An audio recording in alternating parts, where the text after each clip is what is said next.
Dans ce grand 4, nous allons parler des conséquences des échanges commerciaux et culturels sur l'organisation des sociétés. La première partie va d'abord se consacrer sur l'organisation des sociétés dans l'Ancien et le Nouveau Monde et essayer de comprendre ce qui a changé. Toutes ces circulations humaines et commerciales ont transformé les sociétés européennes. Le commerce maritime profite aux villes de la façade atlantique, on l'a vu. Alors, par conséquent, des fortunes se font, des nouveaux métiers apparaissent. Ainsi s'enrichissent l'aristocratie qui investit dans les débouchés du Nouveau Monde, mais aussi des marchands, des négociants, des armateurs, des juristes et des banquiers.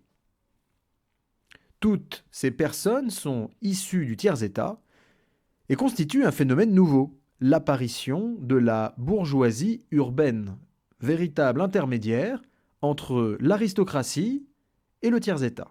Alors pour l'anecdote, rappelons que c'est cette bourgeoisie qui va contester en 1789 le pouvoir monarchique. Bon, quittons l'Europe et maintenant plaçons-nous du point de vue des colons européens qui vivent dans le Nouveau Monde. De nouvelles sociétés s'y organisent. Elles sont soumises aux métropoles colonisatrices, mais dès l'origine, on entrevoit un souhait de bâtir un monde affranchi des règles qui régissent l'ancien monde. Et c'est tout le sens du symbole du navire le Mayflower qui accoste en Amérique en 1620. Ce navire, chargé de protestants anglais qui fuient les persécutions religieuses, signe entre eux un pacte avant de débarquer au Cap Cod, près de la future New York.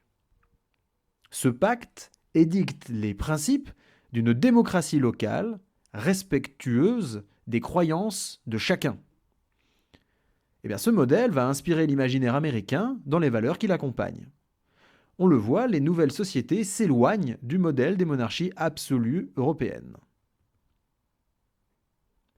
Mais revenons sur l'organisation des sociétés et observons cette fois les conséquences coloniales dramatiques pour les sociétés indigènes. D'abord réduits en esclavage, décimés par les maladies d'origine européenne comme la variole, les empires amérindiens, aztèques et incas sont anéantis. Alors on le comprend, la mise en relation des différentes parties du monde n'a pas eu de conséquences égales pour chacune des sociétés concernées.